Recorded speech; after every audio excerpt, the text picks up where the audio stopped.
Well, welcome everyone. My name is Kate Maley. My pronouns are she, her, and they, them. I am the Linkages coordinator at CJE Senior Life, and I will be hosting the program today. If you would like to use closed captions, please click on the icon CC and select either subtitles or transcript for your viewing preference. And thank you to our ASL interpreter, Gina, and our CART transcriber, Zeke, for making our program more accessible today. Before we begin the presentation, I'll take just another moment to share some information about our Linkages program. Linkages is a CJE Senior Life program that provides information and support to older adults who have adult family members with disabilities. Linkages provides community education programs like the one we're hosting today. We also provide information and referral and a support group. If you'd like to learn more about Linkages or get involved, you can call me at 773-508-1327.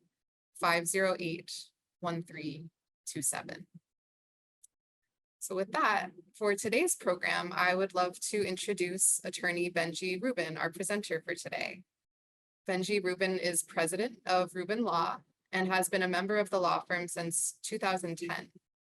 Benji graduated from the University of Illinois College of Law, magna cum laude, received his undergraduate degree from Northwestern University and his graduate law degree with honors also from Northwestern University. We are so thrilled to have you here today, Benji, and with that, I will hand it over to you. Thank you. All right. So let me start. I have a couple of introductory slides, and then we'll begin our presentation.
So I always like to begin with the reason why I have the practice that I have, which is my brother Mitch.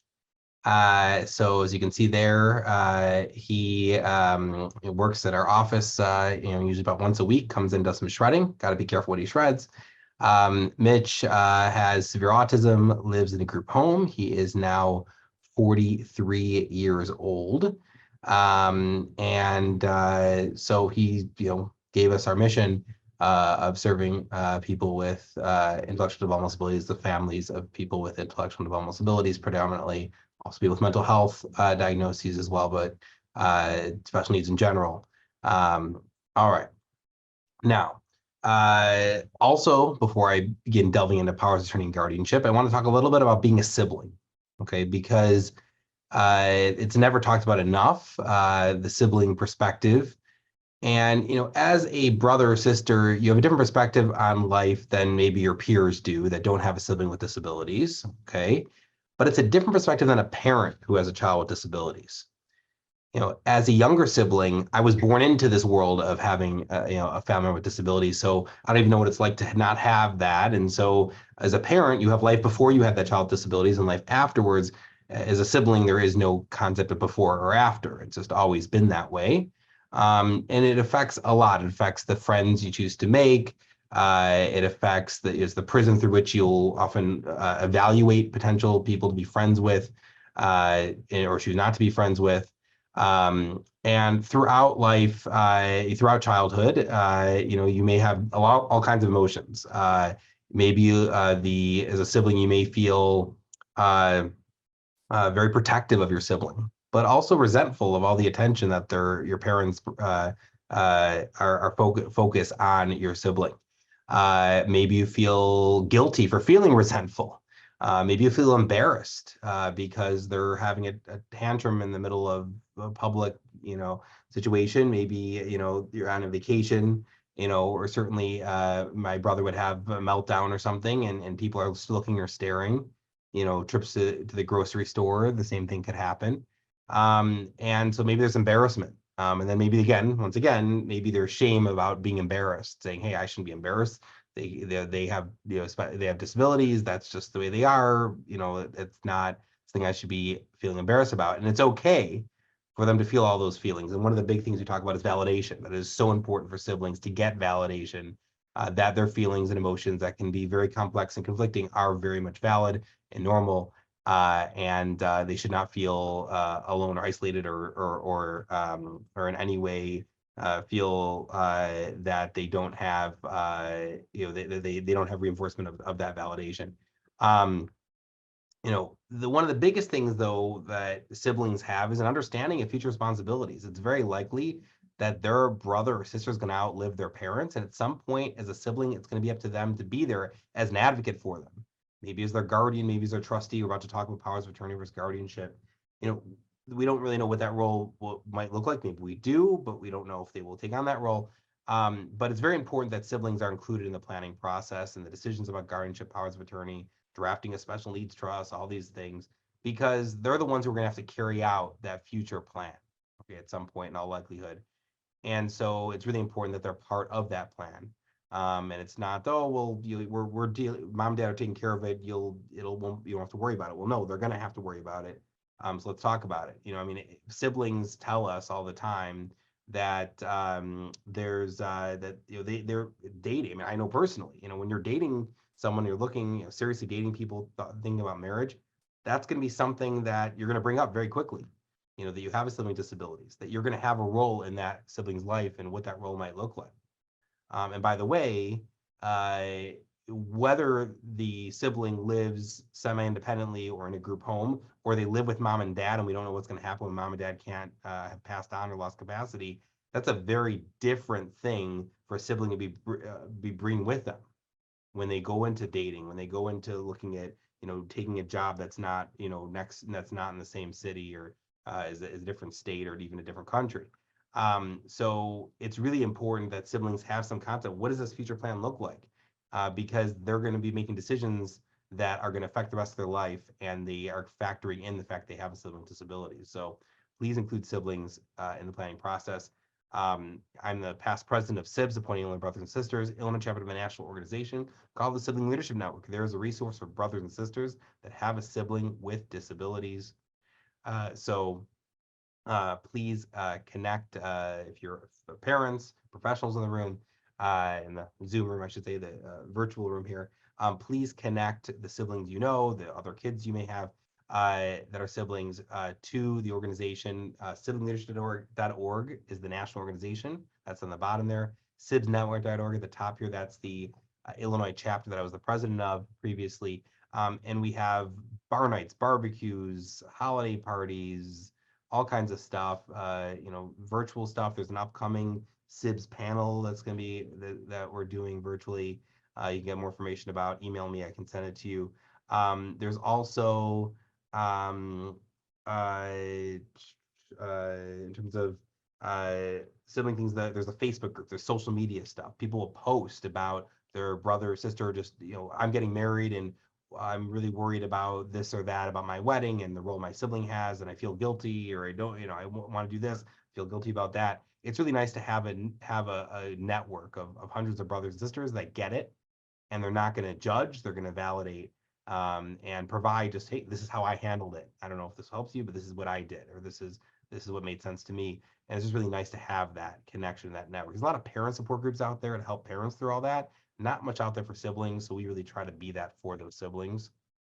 All right, if you want more information about siblings and about the sibling group for adult siblings, also for younger siblings, things called SIB shops, which I know that a lot of different organizations that are connected to Federation, like JCFS, have run SIB shops in the past. They're fun social activities where brothers and sisters that have sibling disabilities get to meet each other and do just kind of fun activities and connect and network. We're talking about 7 and 8-year-olds, 9 and 10-year-olds. There's different age groupings all the way through to teen sibs.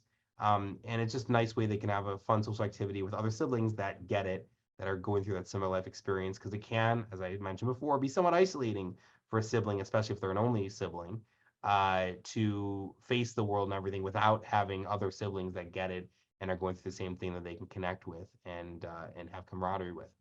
So this information form, which I believe my office manager Holly sent to you, Kate, if you did not get it, please, you'll let me know after this presentation. I'll make sure it gets sent to you to send on to the participants in today's presentation. But this information form, either you already have it, or if you don't, you'll be getting it shortly. And you can check the box for more information about these different topics. Item number 7 there is the sibling information. All right. So let's move on to today's presentation. Now, when someone turns 18 in Illinois, that individual is deemed to be a competent adult in the eyes of the law. Legally speaking, the day they turn 18, it's presumed that they're a fully competent legal adult. It's only if a judge determines otherwise, that that person is going to be not deemed competent, that would be a different situation. So again, automatically at 18, no matter how impacted they are by their disability, it does not matter by law. They don't automatically get a guardianship. You have to actually go into court if they need a guardianship. Okay. All right.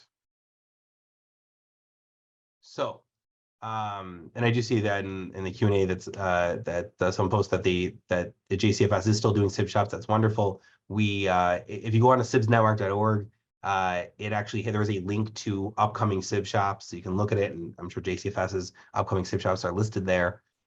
So that's wonderful. Thank you, Sandra. All right. Now, when it comes to what happens after 18, if you don't do guardianship or powers of attorney, you don't do anything. Well, what happens with school decisions? Well, legally speaking, the school can't even talk to mom and dad anymore. Okay. Hospitals, doctors don't have to talk to you. Legally, they're not supposed to. Health insurance companies don't have to deal with you. Dealing with the child can sign contracts, agree to things they shouldn't have. Legally speaking, they're bound by whatever they sign. Social Security, Medicaid say, hey, we have to talk to them, not you as mom or dad or whatever. Residential placement, living arrangements, that's all decided by them themselves. You can't deal with their employer, deal with government agencies or private agencies that serve people with disabilities. They can go get married on their own. They can go to driver's license on their own. God forbid they were arrested and part of the criminal justice system. The fact that they have a disability, it's not, as we say here, diplomatic immunity. So I've seen individuals with, that are very obviously in the autism spectrum be interrogated by police officers after being arrested. So, if you don't do anything, okay, all of these things are just are potential concerns because there is no guardian, there is no power of attorney, etc. Okay. So, the question asked is, are they fully able to manage their affairs, to make their own decisions, right? And even if they could be, even if they can make decisions, are they not going to be good decisions? And could they be vulnerable to themselves or other people being taken advantage of? Someone can manipulate them or convince them very easily to do things that they shouldn't or agree to things that they shouldn't. Okay. So before considering guardianship, we always look to the alternatives. Okay. So what are the alternatives? Well, the first alternative is to do nothing, right? So they turn 18 and you don't do anything. Okay. Now, if the individual does not have capacity to make their own medical decisions, under the Illinois Healthcare Surrogate Act, even if the parents or no family member does anything about the fact they turned 18, the Healthcare Surrogate Act statute says that if they don't have capacity and there's no healthcare agent, they don't have a power of attorney signed, and there's no guardian appointed, and they're not married, they don't have any adult children, that either parent can make medical decisions for them. And if the parents are both gone, any sibling can make medical decisions for them as well. Okay. Now,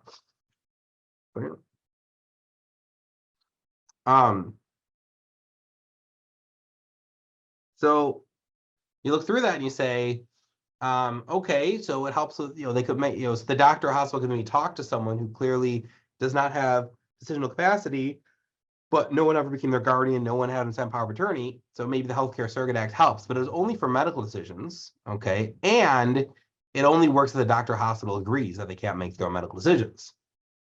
Now, what if they do have capacity to make decisions? Okay. There's a concept called supported decision making that's been around now, has become popular for about a decade or more, probably even longer than that, but it's become popular to create legislation around it for the last 5 to 10 years. And so Illinois followed along about 6, 7, 8 years after other states, and they created a statute that creates a form, so to speak, for what they call supported decision making. Now, here's the thing about a supported decision making agreement. Okay, here's the thing: supported decision and allows the supporter to assist a principal. You have to have an intellectual developmental disability, can't be mental illness. And basically the person has to have the capacity to make decisions. Okay, but the person can help them with those decisions. They could basically be in the room, so to speak. Okay, and it creates a form. Okay, principal can invoke it at any time. Effectively, the way we describe it, we explain it, is a supported decision-making agreement that's created by the statute is basically a blanket HIPAA release kind of for everything, right? It's a blanket ability to get information and not have the door, the hands put up, no, we can't talk to you, okay? But it doesn't give you the ability to help them make decisions on their behalf, okay? Certainly. And my feeling is support decision making is a concept, okay? Is an important idea that we want to encourage and make it as easy as possible for them to participate in making decisions about themselves, right? The famous phrasing, no decision about me without me, right? And that's great. To whatever extent they are able to make decisions for themselves and that they can be part of that decision-making process, that's wonderful, and they should be included. But this form, this agreement, is not very clear as a lawyer. Okay, it was drafted not by lawyers. It was basically, the statute was passed by the legislature, but it was influenced by people in the disability world, advocates, etc. But it just doesn't make sense from a legal perspective. Okay, so if they don't have capacity, again, guardianship we'll talk about. But my feeling is there's no point in doing a supported decision-making agreement if they need help, you just do powers of attorney. Okay, and powers of attorney are not a guardianship. Okay, powers of attorney give the person that they name, the agent, the right to make decisions on their behalf, so long as they allow it. Okay, and again, if it's done right and the person has a lot of ability to make their own decisions, you allow them to make their own decisions. A power of attorney doesn't take away their rights to make their own decisions or be part of the decision-making process. It just gives authority to someone else, usually a parent or a sibling, to take care of things for them or do things on their behalf. Okay, so the financial power of attorney, the property power of attorney, as it's called, that it covers all certainly financial transactions of the individual. They don't have to sign their name and beautiful cursive signature. They can just print it if they need. They can even direct others to sign if they couldn't physically do it. But we want to add a lot of extra powers to a traditional power of attorney. You can find online the statutory form. There's a lot of extra powers you want to add to it to deal with IRS, creditor matters, deal with residential matters. Okay, talking to the agency that runs their residential supports, maybe a group home or an intermittent SILA, which we could talk about in other presentations, not relevant, not for today's discussions, but some sort of residential supports. Talking to that agency, authority to do that without getting permission every single time for them to talk to those organizations. Dealing with their employer, dealing with their job coach, a supervisor at their employer, without needing permission from them every single time. Managing their ABLE accounts, okay? Dealing with a first-party special needs trust is needed. A broad HIPAA release, okay? Medical stuff. Ability to deal with their user IDs and passwords online. Copies as good as the original, so no one says, oh, we need to get an original. Say, no, the copy's as good as the original. Okay, the medical power of attorney, that's pretty straightforward, just allowing someone to take care of their medical decisions for them. A special education power of attorney, so you can take care of the educational decisions. This one's a little different than the other ones. The other ones you sign, they're good indefinitely. This one has to be renewed every single year. Okay, there's a mental treatment form for people with mental health challenges. We call it the scary form, which again, if it applies to one of you, we can talk about it maybe in the quick Q&A at the end. But it can be useful. It's not signed very often, but when it is, it could be useful. It's actually more powerful than a guardianship. You can actually have up to 17 days involuntary admission to a psychiatric hospital as the agent under the mental health treatment form, which you couldn't do without a court order, even if you were guardian. Social Security and Medicaid have their own forms so that you can be in charge of their Social Security and Medicaid application, redeterminations, just correspondence with those programs. All right, but what if they have capacity to sign, but they don't want to sign, okay? Or they don't have capacity to sign it, okay? Or they have capacity to sign it, but they keep getting themselves into trouble, okay? Maybe this has happened countless times that I can tell you how many times that happened, where they're online, they're more independent. What used to be called in the old language higher functioning autism or whatever is a classic example. And someone on social media reached out, they seemed to be their friend, and it turns out they got them to buy all kinds of thousands of dollars, wipe out their savings account and enable their maybe their able account in buying gift cards for this new friend they found right online.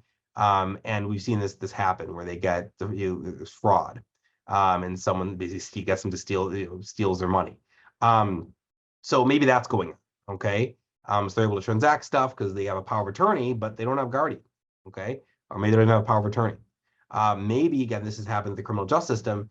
We have had people get arrested. This has happened at least 3 or 4 times now, where a client's child was arrested in a sting operation trying to catch child predators. Their child is, 18, 19, 20, 21, 22, 24, 25 years old. And they find someone online who's 13 or 14, or claims to be 13 or 14, who's interested in them in a physical way, or appears to be. And they start talking about inappropriate things for, given their the age, but they then get swept up into a sting operation that thinks, they're predators. And so then they get interrogated, okay, by the police and confessed all kinds of things and whatever. So these kinds of things can happen, certainly. And if they have no guardian, you're good luck. So these are the situations where we say, are we worried about that? And how worried are we about that? Because we have to balance our concerns about vulnerability with our, the goal of having them be as independent as possible, of course. Okay. All right. Are they a danger to themselves or others? Okay. And they can void that power of attorney. Like I said, the power of attorney is it's not as strong. I don't view it as something that a guardianship, I want to be very careful that this is appropriate before you pursue guardianship. A power of attorney, they sign the power of attorney, they could void it, they could terminate it, they could rip it up, and it's void. It's irrelevant. It doesn't apply anymore. So just because they sign the power of attorney, it's not like an irrevocable thing. They can revoke it the next day, the next moment. Okay, guardianship's a lot harder to undo. Okay. So they can still also sign things, agree to things. They're still a competent under the law. All they did was authorize another person to do things on their behalf, but they can still do those same things themselves. Okay, they're still vulnerable to other people manipulating them, convincing them to do things. They go and get on the computer or mom's iPhone, and they bought a pants a week for the next 32 years and some sort of subscription they've signed up for. They refuse to have the parents come to the IEP meeting that's happening next week. Like, wait, what? We were not invited to the IEP meeting? Well, they're over 18. You say, well, the parents say to the school, well, we sent you the powers of attorney they signed already, saying that that we're authorized to talk to you. They say, yeah, but we asked them, you don't want your parents coming to that meeting about you next week, right? And they shook their head no. And lo and behold, the new IEP meeting, it was decided that they're going to graduate early. Okay, or not, they're not going to continue into transition or something. God forbid the school would play those kinds of games. So the point is that they can be manipulated, they can be vulnerable, other people can play games, and just the power of attorney is not going to avoid that, right? So they have to be you have to have a lot of confidence they're not going to sign things, agree to things without first talking to you. Or again, hopefully we have a school district we know is not going to play those kinds of games. All right. They're asked to sign things. It's not going to be a good situation if they will just agree to things, sign things without talking to the parents or whatever who can help make sure that this is right for them. So if they want to sign a powers of attorney, and we look at this sport decision making, which again I say is a concept more than that agreement that the state legislature created. Okay, And if power of attorney aren't enough, all this stuff isn't enough, then we're maybe looking at some type of guardianship. So I want to start talking about what does that guardianship look like? What does the process look like? Okay. So when you become someone's guardian, or when someone files for guardianship, petitions for guardianship, it is a legal process where you're taking away someone's rights. The day they turn 18, they were a legally competent adult, and now we're going to overturn that. Okay. And so there's a long process to make sure that, not small process, to make sure that this is the right thing. Okay. So you are balancing the independence of the individual versus protection, to protect them from the third parties and the vulnerability and everything we've already talked about. So one thing to be aware of is that guardians can have liability, right? So my brother has behavioral issues. He's gotten better over the years, but if he hits staff, he breaks something, potentially someone could say, well, someone could sue, could they sue my parents as guardian for my brother? Well, legally speaking, if he's in if he's being served in an agency, a licensed agency, and he's at a job site with a job coach, or he's in his group home, my parents have delegated their liability to that agency, and they're not going to end up being liable. Maybe they get sued because people just sue everyone, but they're not going to end up being held liable. But let's say the scenario is that my brother's on a home visit. My brother comes home at least once a week. He comes for dinner. Sometimes he does overnights every few weeks. And if he is out to dinner with my parents and he hurts someone or damaged property, they could sue my parents for saying that they were negligent, allowing him to be unsupervised in that scenario. Okay. So there is a concern potentially of liability in some cases. The guardians may be accepting here now. It is a lawsuit. Okay. You're taking away rights of someone who's presumed to be a competent adult that denies the law. Okay. So they have to look, well, where does the lawsuit take place? The venue, the location, the court is the county where the individual resides, not necessarily where the petitioner resides. So if, for example, the guardians are the parents and they live in Cook County, and the child lives in a group home in Lake County, well, you have to actually file for the guardianship in Lake County because that's where the individual with disabilities lives. Okay. Oops, right there. There has to be a report from an Illinois licensed MD, or if they have an intellectual developmental disability, a clinical psychologist potentially can file the report. But psychiatrists are the people which are obviously MDs. They're the people who are most familiar with this report. But it's a court form they have to fill out, and it explains that enough for the judge to understand that this person needs a guardian or doesn't need a guardian and why. Okay. They have to be served. Service of process has to happen. Again, this is a lawsuit. You've seen it in the movies where they hand the papers to someone and you've been served. Well, the same thing has to happen here. They have to be touched with the papers to be served their guardianship filing. So usually this can be done with a special processor, or a neighbor, a friend can hand them the papers and now they've been served. So we can avoid any sort of high intense anxiety provoking situation. Anyone can be appointed as long as they're a U.S. resident. So it doesn't have to be a U.S. citizen, but they have to be a legal U.S. resident if they're going to become guardian for someone. Notices they have to be sent to other people, only people of equal standing, the people petitioning. So if the parents are petitioning and they have other adult children, they would get notice. But if they only have minor children plus this child with disabilities, then they wouldn't have anyone to give notice to. All right. Now, when can you do it? There's no magic that you have to do it at 18. Some people wait until their child's moving to residential and then they do it because they said, I trust the school. They would never play games and they're at home most of the time and everyone they're around I trust, but now they're moving in a group home. Now I want to make sure that that the group home staff has to call us if something happens. Not they may call us, but they have to. So some people wait till then. Some people, don't do it even then. There's no magic. You have to at 18. You can kind of decide and try powers of attorney first and see how it goes. As long as there's no money in their name, you do guardian the person. But if there's money in their name, we have to guardian the estate. And that means that it's going to require annual or going into court at least once a year for annual accounting.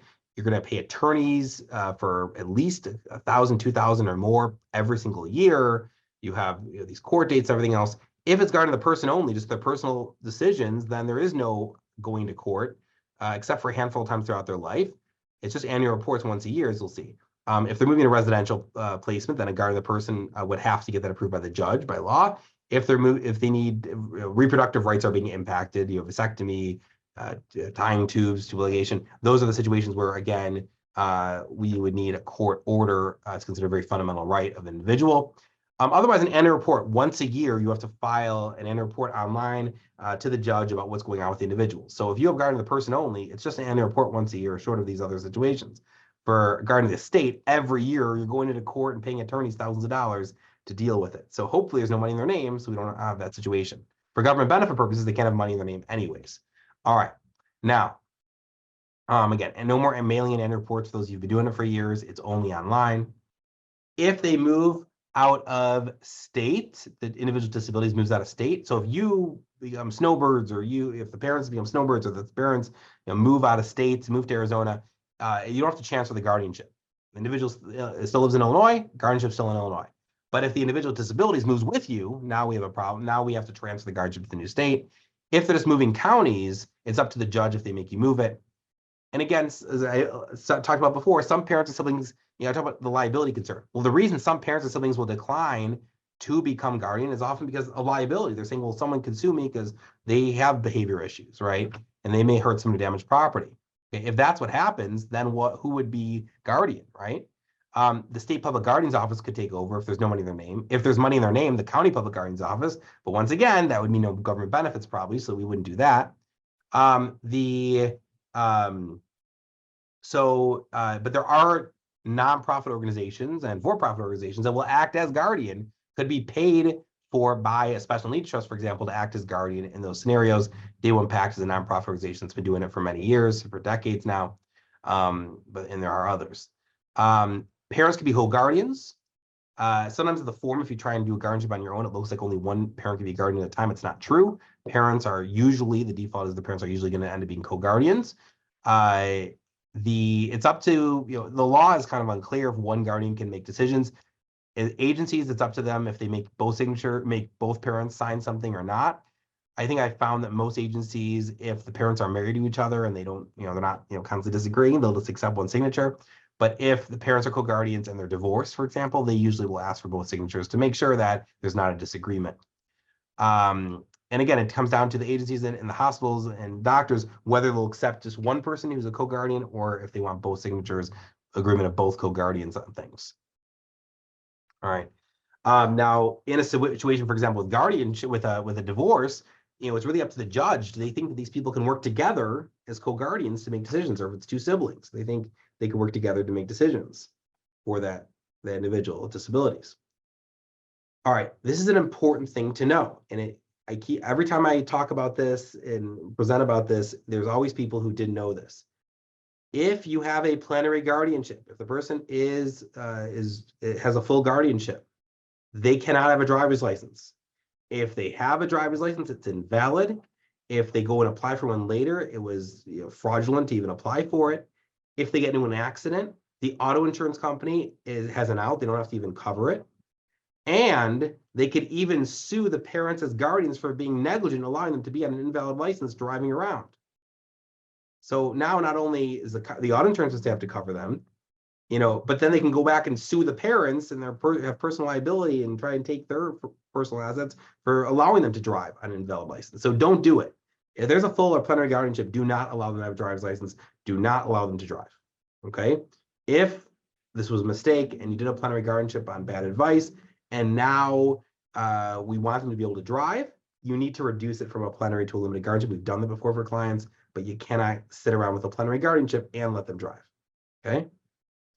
All right, so this is statute. Again, the Secretary of State's office will issue licenses where they shouldn't. So don't just the fact they have a driver's license doesn't mean that's valid. If they have a plenary guardianship, they cannot have a driver's license. Okay, even with a doctor's letter, it doesn't matter. Can have a driver's license. But if it's a limited guardianship, which we'll talk about in a second, then they could. Information about this driver's license issue is information request form number 8 right there. Okay. All right. Now, what about limited guardianship? So instead of plenary or full guardianship, a limited guardianship. So maybe there's an individual who needs a guardian, but won't cooperate on a plenary guardianship. So we figure limited is the best we're going to be able to do. Maybe we're worried about the liability. We're worried that they'll hurt some damaged property. So we're saying, hey, If I become limited guardian over their personal decisions, or I mean, over their medical decisions, over their financial matters, and they can't sign contracts, I can talk to their employer. I'm controlling that. That doesn't cover all personal decisions that they make, and therefore I don't have general liability. It's only in these limited areas where it doesn't. If they hurt someone, damage property, it's not going to be included in the limited guardianship areas that the guardian covers. And once again, if they're going to be driving, a limited guardianship is the only thing we consider not plenary. Now, once the parents or siblings or whoever becomes guardian, there's a form that was my father actually testified in Springfield in the early 2000s when my brother turned 18 to say, hey, we need to do this so that we can create this type of form, this document. It existed for minor children, but not for adult disabled children. So now, since then, it does, which is a legal document that allows the parents, the guardians, which again could be parents, siblings, someone else. It allows the guardians to delegate their guardian responsibility temporarily to someone else. So again, the situation is, let's say, so my parents, okay, who are co-guardians for my brother, they are going on a vacation, okay? And they can legally put me in charge as short-term guardian for a week while they're out of town by filling out this form and signing it, okay? This is an important form. It's a statutory form. You can find it online, but it's a good thing to know about, okay? All right, this is the short-term guardian can't be acting for more than 60 days in a 12-month period, although there's no one actually keeping track of this. And they're not in charge of anything financial for that individual in terms of their estate. But again, because of benefit law, we probably don't want them to have any money in their estate or in their name. Training since 2018, the default is that you're supposed to have online, like traffic school style course on becoming a guardian, being guardian. That said, the judges can, so there you go. The judges may for cause waive on a motion. We've historically motioned for that and gotten the waiver every single time so that the families don't have to do that. But that is the default. Is you have to go to court. You have to go to this training thing about being a guardian. Okay. More information about this topic, guardianship and alternatives, powers of attorney, support decision making, everything we talked about. There's an article about it, and item number 5 in the information requests form. Okay. Now, since we have, I just want to talk about some of the related topics as we're talking about guardianship. And actually, one other thing, on this form, you will see a lot of different topics, right? So if you want more information about one of these topics that we didn't really touch on today, please check the box. Information about if parents are divorced, there's going to be court ordered child support, especially as an adult post 18, which is allowed in Illinois. It needs to be ordered to an ABLE account or first party special needs trust. If your child is over 26, they can still stay on the parent's health insurance after age 26, which is not the case in almost any other state, but Illinois uniquely allows for that. So there's more information about that. Item number 4, information about special needs trusts and planning for the future in general, individual special needs. Information about how taxes work on special needs trusts if you're having trouble sleeping at night. Information about how the home-based waiver is tax-free, which you probably already know if you have home-based support services waiver. Information about ABLE accounts, how they work, the military pension, if someone is served in the military and their child is going to receive that child benefit, survivor benefit pension after they're gone or retired or whatnot. So all kinds of areas. There's all kinds of topics. Speaking of the military pension, if you have a TRS pension, if you were a public school teacher in a non-CPS school, if you have a state employees retirement system, SERS, state university retirement system investment, pension, SURS, judges pension, all these state pensions, there's a way to allow them to go to special needs trust. So again, be aware of that. More information you can get.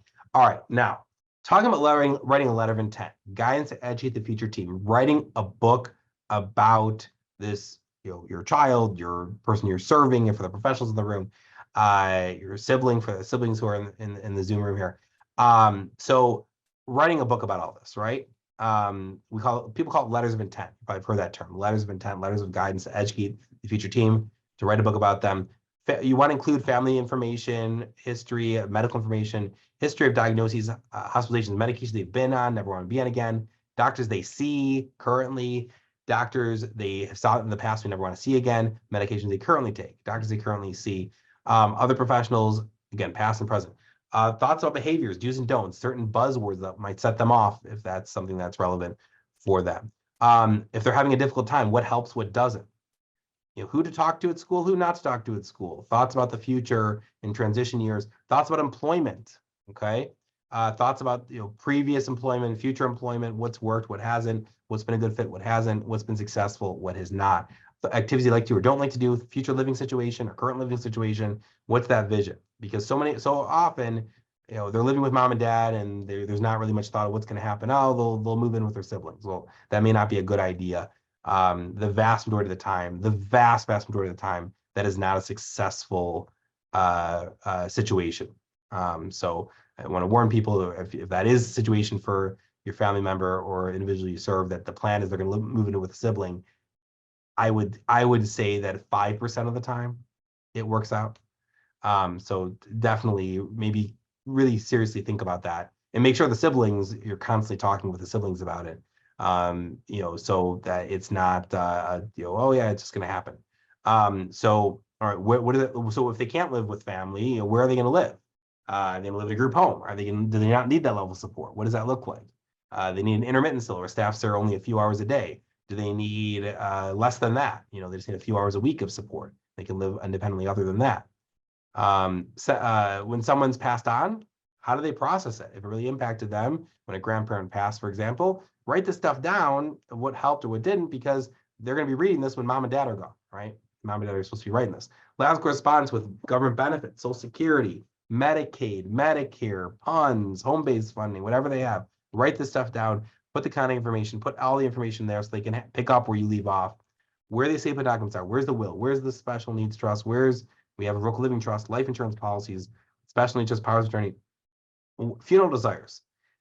If you figured out your own, mom and dad are writing this document, figured out their own burial arrangements, what about their child, with disabilities? I know that my parents have purchased a plot next to them where my brother's supposed to be buried.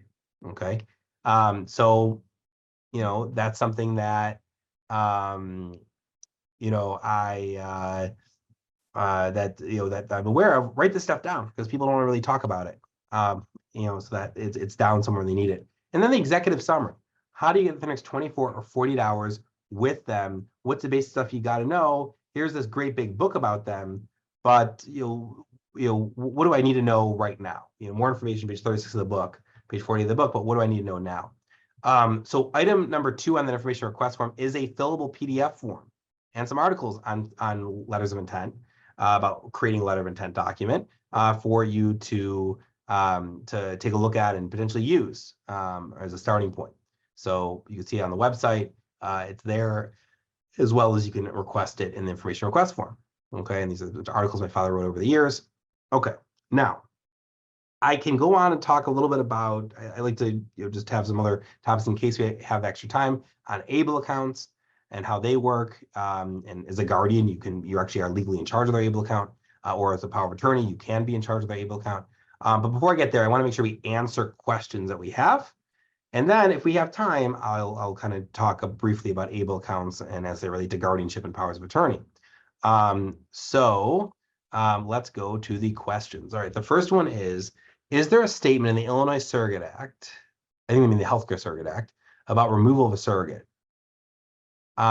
So not that I am aware of. I've not delved into this. The Healthcare Surrogate Act, this is what I always tell people. The purpose of it is not that we should rely on this, okay? This was kind of this is like our last ditch effort to have a pecking order of individuals. We don't have, people may remember there was a famous case in Florida where it was a dispute between it was the parents and the spouse, the parents and maybe the spouse of who should have the right to make decisions about the individual and who is in a vegetative state. That whole idea is to try to avoid that. Say, no, this is the order. This is who can talk. It's going to be their spouse. First of all, yeah, their spouse, guardian first, then their spouse, then adult children, then their parents. So, my feeling is don't rely on it. I don't know. I don't know the answer to that. And I think that the answer is not to rely on the Healthcare Surrogate Act and to really either have them sign healthcare power of attorney or look at limited guardianship or plenary guardianship, depending on what is appropriate. All right. Next, can they do it before 18 years old? So it can be ready in effect? No. So under the law, when they're before the day before they're 18, they can't, you can't go for guardianship. In fact, you can't even file a petition until their 18th birthday. So there's going to be a gap no matter what. Now you can reduce that gap or minimize the gap by doing what you can before. So they can have they need the Illinois licensed MD or a clinical psychologist to fill out the doctor's report. They can do that doctor's report. They could have if they want to see them and then before filling out the doctor's report, you can do all of that before they turn 18. You can get the paperwork together before they turn 18. So that on their 18th birthday, you file it, you request the court date, you set up the time to the service of summons, the service of process. So you can set up everything so that we can probably minimize the gap, so to speak, till like a month, maybe 3 or 4 weeks. But there's going to be a gap no matter what, but we can minimize it, not have it be 3 or 4 months. We could have it be 3 or 4 weeks. Okay, that's the answer on that. All right, what if the guardian doesn't have access to a computer? I submit one via email because she isn't able to email the form even.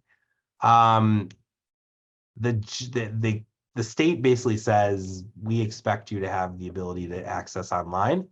And if you can't go to a library, they would just expect it. So maybe you can try and talk to the court about it, but there's an expectation at this point in 2024 that everyone has access to a computer. If you cannot access a computer, I think they're thinking then really should you still be the guardian is probably what they're maybe thinking there. I don't know. I can't speak to the legislature. But it's very clear you have to submit it online. There is no more mailing it in. And you have to submit it in their online portal. I don't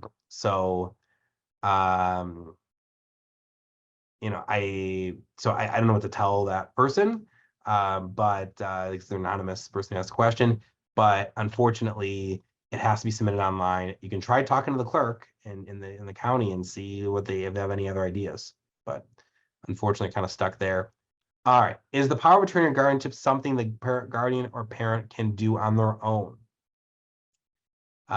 So yes, well, first of all, powers of attorney, you can go online and print off the form.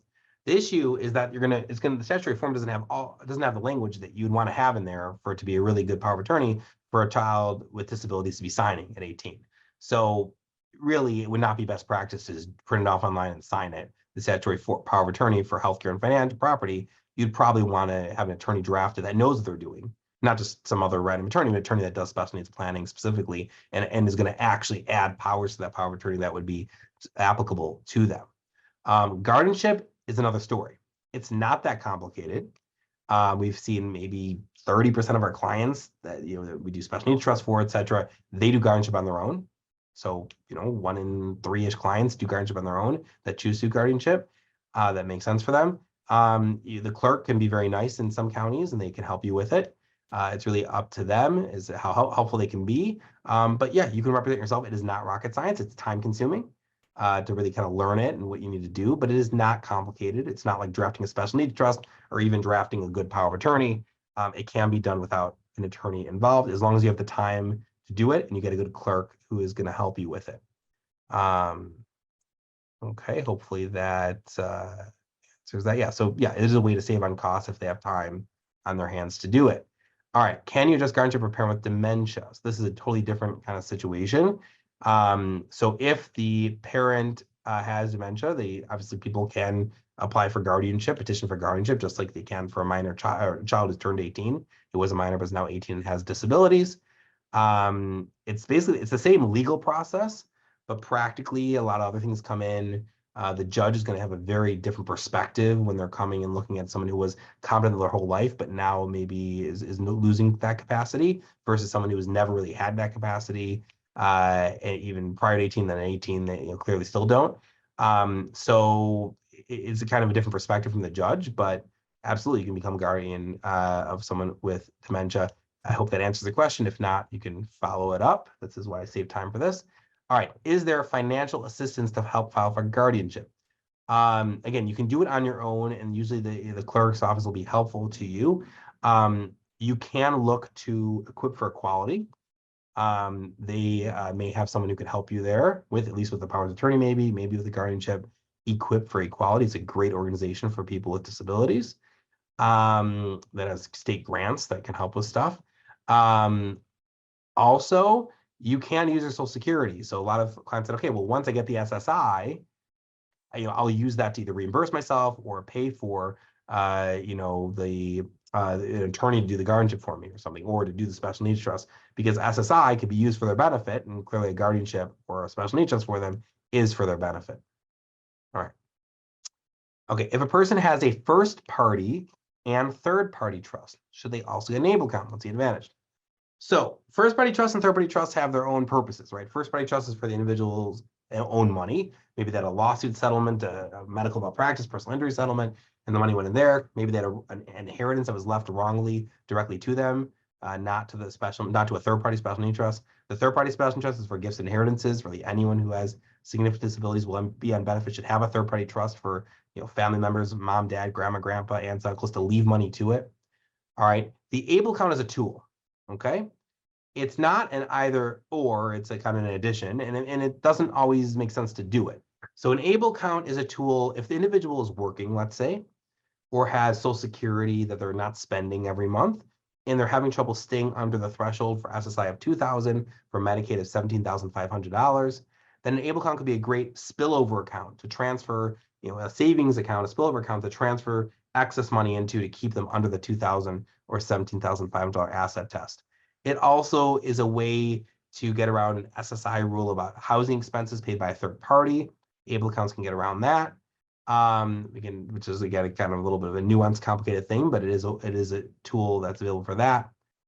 It also is an available tool in conjunction with 529 college savings plans to use it for non-college expenses without taxes or penalties or taxes on that money. The ABLE account, it's a useful tool. And actually I can, if we have time, I can go through a couple slides on them. But yeah, so there's different tools for it, but it's not like doesn't replace anything, but it can come in handy in certain circumstances. You can make transfers to it from a first party, third party trust. The one thing about first party trust and ABLE accounts is that ABLE accounts have a payback, maybe. It's up to the state and what the federal regulations are going to require, and it's kind of a fuzzy area. A first party trust will absolutely have a payback. So if you have $100,000 in a first party special need trust, it may make sense to transfer the max of 18,000 plus worker earnings into the ABLE account every year until you've drained that first party trust, because the ABLE account may have a payback. The first party trust will definitely have a payback. So maybe end up avoiding the payback on passing, on death. All right, are guardianships reversals relinquishing a similar process as guardianship? It's, in my opinion, it's more complicated. It could be more costly to undo a guardianship. You're telling the judge that they were wrong, potentially, if it's the same person, and approving the guardianship in the first place, and now we have to undo it. Or something's dramatically changed, which is obviously the other option of why we're doing the guardianship or undoing the guardianship. So it's going to be expensive. It's going to be more complicated, more expensive than doing it in the first place. Not dramatically more, but more probably. And so that's what I would say about that. It's not totally dissimilar, but it is more complicated. And it's probably going to require more attorney time and effort. Okay. All right.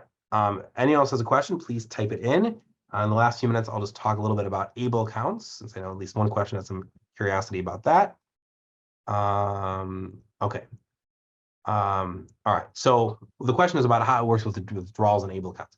So the ABLE account, if they're their own guardian, they can use a debit card in the ABLE account. They have a debit card issued to them, and they're the owner and in charge of it if they're their own guardian.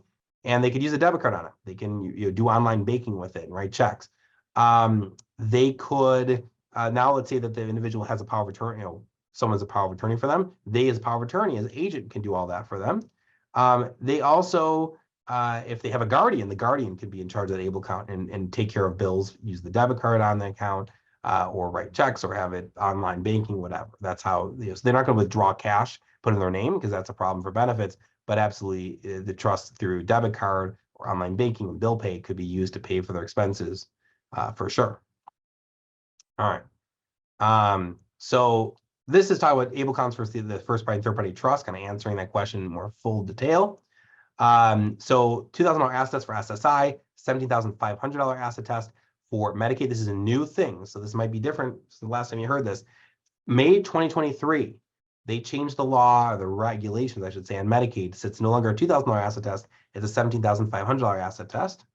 If the individual is working, they can be on HPWD Medicaid, special type of Medicaid, and have $25,000 assets plus IRAs and 401ks, qualified benefits, qualified plan benefits. The first party trust protects them from themselves and other people, and a first party trust would avoid these asset tests, and there's no maximum that could be in it. Okay. And then third party trust is another kind of special need trust. Okay. All right. So both versions they have in common is their special need trust, the reserve funds over above government benefits, as you probably are already aware, and there's no limit how much money could be in them. So again, difference between able account, first party, and third party trust, I'm going through now for the last few minutes here. And then if you have a question, I'll pause. All right. So inheritances, gifts, life insurance, retirement account, beneficiaries, nations go into this trust, never the individual's own assets. And when they pass, the government has nothing to do with this. The family who set up, usually the parents set it up, they get to decide where the trust funds go. If they have money in their name, 529 plans do not count against them, but they have other assets in their name. What do we do then? First party special needs trust. Okay. A lot of different names for it, but payback trust, one of them, because of potential payback when they die. So medical malpractice, personal injury settlements, inheritance gifts not correctly left to third party trust. Okay. Their own money, their own assets. Okay. And has an automatic payback when they pass, even for a funeral bill. So we really don't want to use this trust for assets we don't have to. It's only if we have no other choice. But like ABLE, it has that payback. Okay, so when do we use ABLE accounts? Max of $18,000 per year, capped on ABLE account contributions. Unlike the other, the first party and third party trust, you can put $1 million in the trust in 1 year. Doesn't matter. The beneficiary is the owner of that account. If there's no guardians, that be careful on that. They can drain the account. If it's over 100,000, they would have their SSI suspended. But if they're on SSDI, and if the parents are on Social Security retirement now, then they probably are on SSDI on a parent's record, CDB or DAC benefit. Then the cap is actually 450,000, the 529 cap. So they have a much bigger cap on ABLE once they're no longer on SSI. Limitation on how to spend it. The government basically says do whatever you want as long as you don't give the money away. But the payback to the state could be very real. It's a lot. The state it says can enforce it. CMS regulations, which is federal Medicaid regulations, say you have to basically, but states are ignoring this. And so we'll kind of see what happens, but it's possible that the state won't enforce the payback. Stay tuned. And if they have a guardian, the guardian is in charge of the ABLE account. When do we like to use ABLE accounts is if their Social Security and work earnings are pushing them over the $2,000 test for SSI, or if they're not on SSI anymore, $17,500 asset test for disability-based Medicaid. If they want to give them a short-term savings account, they could have a spillover account, give them control of some spending money. That is a case where the trust will make distributions to an ABLE account to give them control of spending money. There's that whole thing about avoiding the reduction of 1/3 of SSI using ABLE, small inheritance, court or child support. This is an iffy thing, but Illinois, the Chicago region of Social Security says you can do this. No other region says you can, but potentially an ABLE account could be used for court or child support. Converting 529 plan, like I said, to avoid the penalties and taxes on 529 plan distributions that are not for college expenses. All right. So with that, I know we're hit time. So we have hit time, and wow, thank you so much for all of the information. Seems like clearly we need to bring you back for another presentation. There's just so much here. So thank you everyone for attending. As you leave today's webinar, again, that evaluation form should pop up. So please fill it out. Let us know what information you'd like us to cover in future presentations. And then we will send out an email with a link to the recording and with the slides here. So again, thank you all. Thank you so much to our presenter, our ASL interpreter, and our CART transcriber. Hope to speak with everyone soon. Take care all. Thank you, everyone. Take care.